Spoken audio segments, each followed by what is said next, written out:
Hi hello నమస్తే welcome to V3 news లక్ష్యం సమాజహితం. నేను మీ Kadari Srinivas.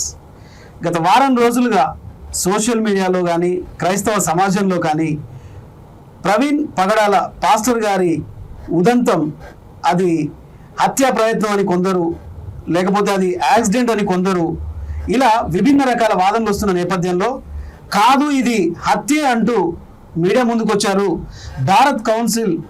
Bharat Christian council pastor and bishop గారు, గౌరవనీయులు ములకల భాస్కర్ గారు మనతో పాటు ఉన్నారు. వారిని అడిగి ఈ విషయం మీద కొన్ని నిమిషాలు మాట్లాడదాం. సార్ నమస్తే. సార్ నమస్తే శ్రీనివాస్ గారు. సో మనం సోషల్ మీడియాలో చూస్తున్నాం, వాస్తవానికి పాస్టర్ ప్రవీణ్ గారు ఆయన చరిత్ర తీసుకున్న సామాజిక సేవలో ఉంటూ ఒక క్రైస్తవ సమాజంలో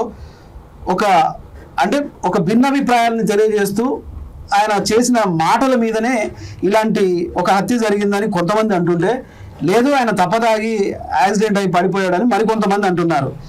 దీనిపై మీరు ఎట్లా విశ్లేషణ చేయదలుచుకున్నారు?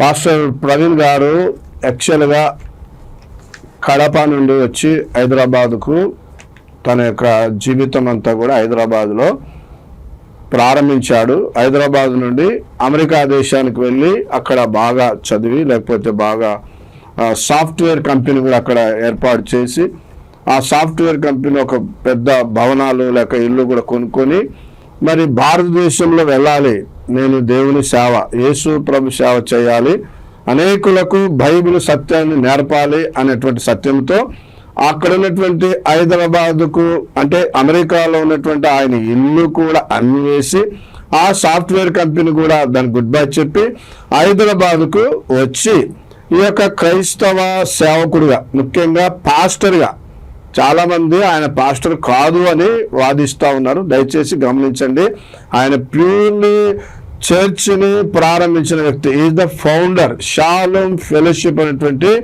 సంఘానికి అతడు కాపరిగా ఉంటూ, మరి CEO ఒక సాఫ్ట్వేర్ కంపెనీకి తన భార్యతో కలిసి ఏర్పాటు చేసుకున్నారు. కాబట్టి ఆయన ఎక్కువగా పాస్టర్ అని పిలిపించుకోవడానికి ఇష్టపడకను, లేకపోతే పాస్టర్గా ఆ మాట బాగుండదేమనుకొని కేవలము ప్రవీణ్ గానే, పగడాల ప్రవీణ్ గానే మరి టీవీ డిబేట్లకు వెళ్తూ, ముఖ్యంగా నా దగ్గర కూడా మరి మా దగ్గరికి డిబేట్ కొరకే ఒకసారి మేము ఏర్పాటు చేశాము. చక్కగా మరి ముస్లిం వారు, హిందువుల వారు, మిగతా వారు అందరూ కూడా ఆయన డిబేట్స్ అన్నీ కూడా ఎట్లా ఉంటాయంటే, అంటే వచ్చేవారు కూడా ఆయన మాట్లాడే మాటలకు సమాధానం చెప్పలేకనో, లేకపోతే ఏంటనుకొని ఈ సెల్ ఫోన్స్ కూడా వాళ్ళు కండిషన్ పెడతారు. ఆయన దగ్గరికి వచ్చిన సార్ మీరు ఎవ్వరు కూడా ఏం రికార్డ్ చేయవద్దు, కాబట్టి మా దగ్గరకు వచ్చినప్పుడు అన్ని సెల్ ఫోన్లు బయట పెట్టి ముస్లిమ్స్, హిందువులు మరి అడిగిన ప్రతి ప్రశ్నకు ఆయన జవాబిచ్చి వారిని ఒప్పించి పంపించినటువంటి వ్యక్తి. రైట్. ఇక్కడ పాస్టర్ గా తన సేవలు చేసుకుంటే ఇక్కడ కొంపలేం మునిగిపో. బట్ ఇదే పాస్టర్ గారు ఇతర మతాలపై కామెంట్ చేయడం వల్లనే ఇది సంభవించింది అని కొంతమంది సోషల్ మీడియాలో మాటలు ఉన్నాయి. అది ఎంతవరకు నిజం? మరి అంటే అపాలజిటిక్స్ అంటారు. బైబిల్లో నీవు ఏదైనా ప్రశ్న అడిగితే దానికి జవాబు చెప్పాలి, అడిగే ప్రతి ప్రశ్నకు జవాబు చెప్పాలని బైబిల్ చెప్తుంది. కాబట్టి ఎవరైనా బైబిల్కి వ్యతిరేకంగా లేక బైబిల్ విషయాలు వ్యతిరేకంగా చూపిస్తే దానికి ఆయన అనర్గళంగా శ్లోకాల్లో కానీ లేక ఇతర గ్రంథాల్లో ఉన్నాయి అన్ని కూడా ఇదిగో అంటే ఆయన కంపారిజనే చేశాడు. కానీ ఎవరిని కూడా మీ మతంలో ఇలానే ఉంది లేక మీరు ఒప్పుకోవాల్సింది అనేది మాత్రం లేదు. ఇదిగో పాస్టర్ ప్రవీణ్ గారు ఇక్కడ ఒక కామెంట్ ఏం చేశారంటే, శ్రీరాముడు సీతమ్మ వారి మీద ఒక కామెంట్ చేశాడు, ఇదే ఇప్పుడు ఆయన ప్రాణాల మీదకి తెచ్చిందని అంటే క్రైస్తవ సమాజం ఎలా అర్థం చేసుకోవాలి? కరెక్టే, మీరు అనేది కరెక్ట్, వాస్తవమే. కాకపోతే అక్కడ అర్థం చేసుకునే దాన్ని బట్టి ఉందండి.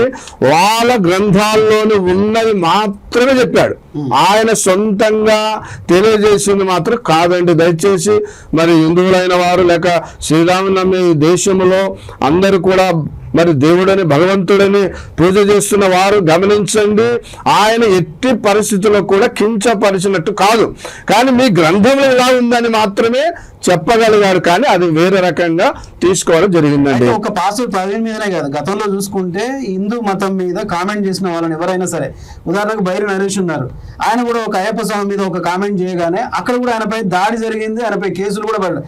అంటే సమాజంలో ఉన్న తప్పులను ప్రశ్నిస్తే ఇట్లా చంపుకుంటూ పోవడం అనేది ఏదైనా మతం చెప్తుందా? ఏ మతం చెప్పదు, కానీ ఇదే అంటే క్రైస్తవ మతాన్ని కొంతమంది ఉన్నారు. ఎగ్జాంపుల్ హమార ప్రసాద్ అని, లలిత్ కుమార్ అని, లేక సుగునాగర్ కరుణాకర్ అని, ఇలాంటి అంటే ఈ సోషల్ మీడియాను యూట్యూబ్ను ఉపయోగించుకొని మరి దాడి చేస్తూ ఉంటే, ఇలాంటి వ్యక్తి మా క్రైస్తవంలో ఒకే ఒక వ్యక్తి నేను ఇప్పటి వరకు చూసింది, ఇంత చక్కగా వారికి జవాబు ఇచ్చేవాడు ఇతడే, కాబట్టి కొన్ని ఒకవేళ చెప్పిండవచ్చు అని నా యొక్క అభిప్రాయం. అంటే క్రైస్తవంలో తన మతాన్ని ప్రచారం చేసుకుంటే మాకు ఏం ప్రాబ్లం లేదు, కానీ ఇతర మతాల మీద కామెంట్ చేస్తే మేము ఊరుకోమని బహిరంగంగానే వార్నింగ్లు ఇస్తున్నారు. దీన్ని ఎలా చూడాలంటారు మరి? అవును, కరెక్టే.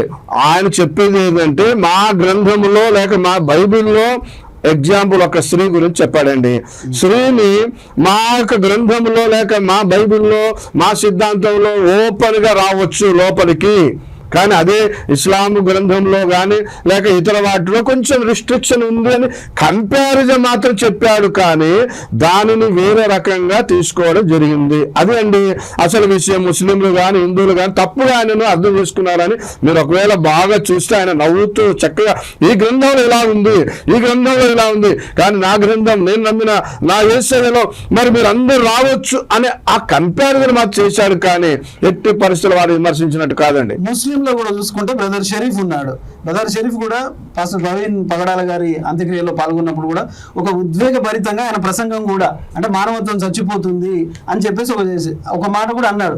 అంటే ముస్లింలు అందరూ అలా కాదని ఇక్కడ కుండ బద్దలు కొట్టినట్టుగా కనిపిస్తుంది కదా. అవును, అందుకొరకే షరీఫ్ గారు వచ్చినప్పుడు మా వారు కూడా ఎంతో ఆప్యాయతగా ఆయనను ఆహ్వానించి ఆయన కూడా మాటలు మాట్లాడడానికి, అంటే మేము శాంతి కాముకులమే, దయచేసి గమనించండి. షరీఫ్ గారు లాంటి వారు లేక ఇతర మతస్థులు ఎవరు వచ్చినా కూడా ఆహ్వానించాము, అంతేగాని మేము ద్వేషం పెట్టుకోలేదు. మీరు ఒకవేళ ద్వేషిస్తున్నారు అని దానికి ఆస్కారం లేదని నేను తెలియజేస్తున్నా. రైట్. మీరు ఇందాక ముగ్గురు పేర్లు తీసుకొచ్చారు, కరుణాకర్ కానీ, లేకపోతే హమారా ప్రసాద్ కానీ, లేకపోతే ఇంకొకరైనా XYZ కానీ. వీళ్ళందరూ క్రైస్తవులు తమ మతాన్ని ప్రచారం చేసుకుంటూ మా మతాల జోలికి వచ్చిరు కాబట్టి మేము సోషల్ మీడియాలోకి వచ్చి మేము వాళ్ళ మీద ఫైట్ చేస్తున్నాం, మా ధర్మ పరిరక్షణ చేసుకుంటున్నాం అని వాళ్ళ వాదన. దీన్ని ఎలా చూద్దాం? మీరు మీ ధర్మ పరిరక్షణ చేసుకోవచ్చు, ఎవ్వరు కూడా వద్దనరు. కానీ ఒక ఆయన ఉన్నాడు, ఆయన ఏమంటారు దాస్ అంటారు, మరి ఆయనను మీరు ఒకరు ఏమంటారో కానీ పక్కతో బైబిల్ని లేక బైబిల్ ఉన్న సిద్ధాంతాలను వ్యభిచారికి పుట్టాడని, బైబిల్ మంచిది కదా, ఇదే కరుణాకర్ సుగుణ భయంకరంగా మరి ఒక చిత్రం కూడా తీసి మా మనోభావాలు ఎంతగానో దెబ్బతీశారు. మేము చేయలేదు సుమా. ఏ క్రైస్తవుడు కూడా మొట్టమొదట హిందువులను కానీ లేక గ్రంథాలను కానీ ఏమాత్రం విమర్శించలేదు.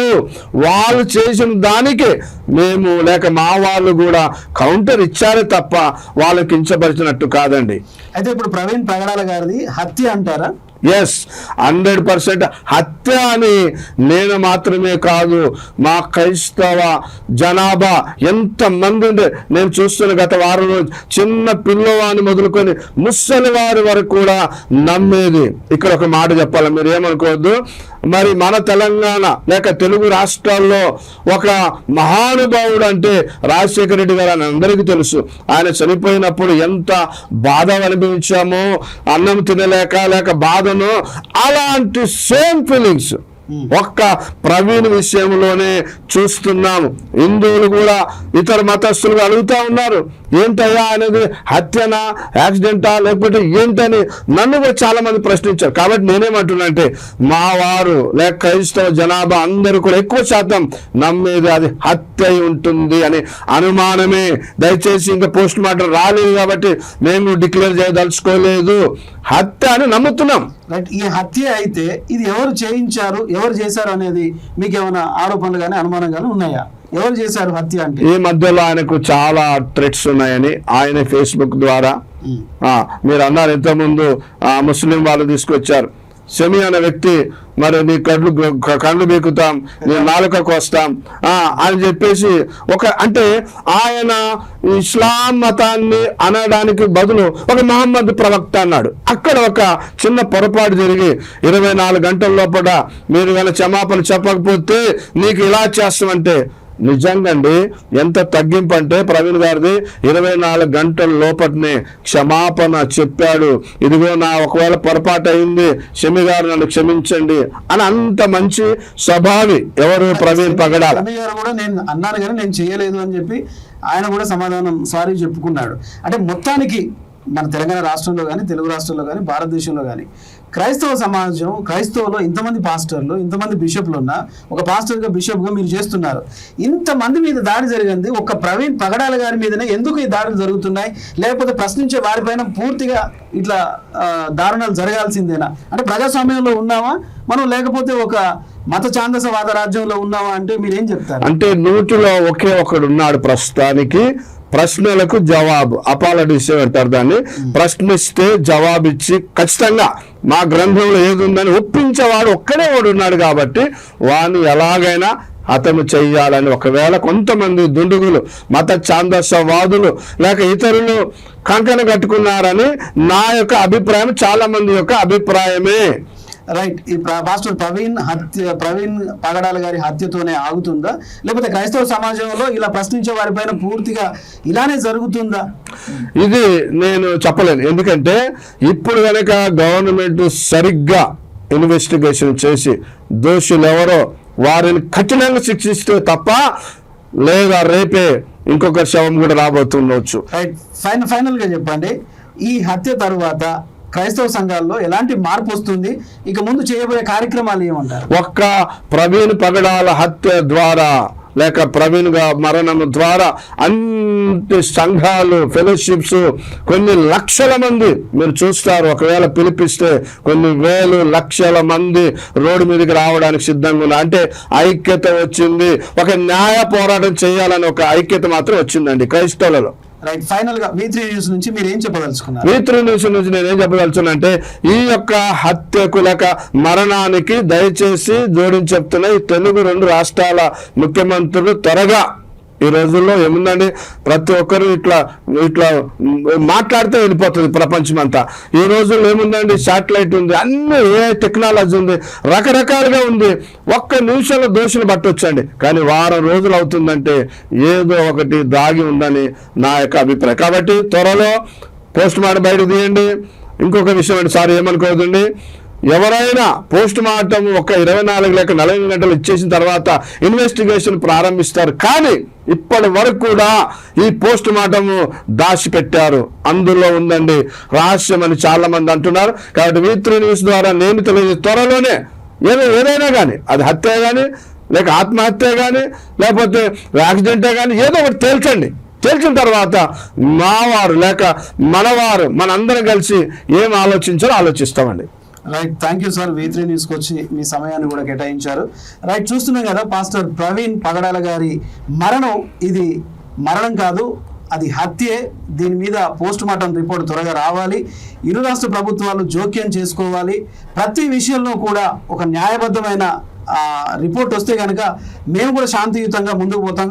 ఈ మరణం పట్ల క్రైస్తవ సమాజం అంతా ఒక ఐక్యతకు దారి తీసింది అని చెప్తున్నారు పాస్టర్ బిషప్ భాస్కర్ గారు. ఒక్క మాట అండి చివరిగా, మీరు ఇంతగా నన్ను హత్యని లేక వీరిని అడిగారు కదా, మొట్టమొదటిగా ఆయన యాక్సిడెంట్ అయిన కొద్ది నిమిషాల కొద్ది గంటల్లో అందరు కూడా అదే అనుకున్నారండి, ఒక యాక్సిడెంటే అయిందేమని. కానీ అమారా ప్రసాద్ పెట్టిన పోస్ట్, వీడు గుద్ద సార్ ఏమనుకోవద్దు, బాగా తాగి వీడు ఇదే తాగి బయటకు వస్తాడు లేక తాగి చనిపోయాడు వాడే అన్న రిపోర్ట్ కూడా వస్తుంది. రిపోర్టు పోస్ట్ అప్పుడు అందరికి కూడా ఈ క్రైస్తవ సమాజానికి అవునా ఇలాగా మళ్ళీ ఇంకొక పోస్ట్, ఇలాంటి పోస్ట్ పెట్టడం ద్వారానే ఇలాగ అందరు స్ప్రెడ్ అయిపోయి ఇప్పుడు ఏం చేయాలో మేము ఆలోచించుకోలేక ఏమి బాధలో ఉన్నామండి. దయచేసి ప్రేక్షకులైన వారు మీరు కూడా సహనము పాటించండి. తప్పక గవర్నమెంట్ లేక ఇతరులు మనకు న్యాయం చేకూరుస్తారని నమ్ముతూ కడా శ్రీనివాస్ గారికి మరొకసారి V3 న్యూస్ వారికి కూడా ధన్యవాదాలు తెలియజేస్తున్నాను. Thank you very much. Right. చూస్తూనే ఉన్నాడు V3 న్యూస్, లక్ష్యం సమాజ హితం. Thank you very much.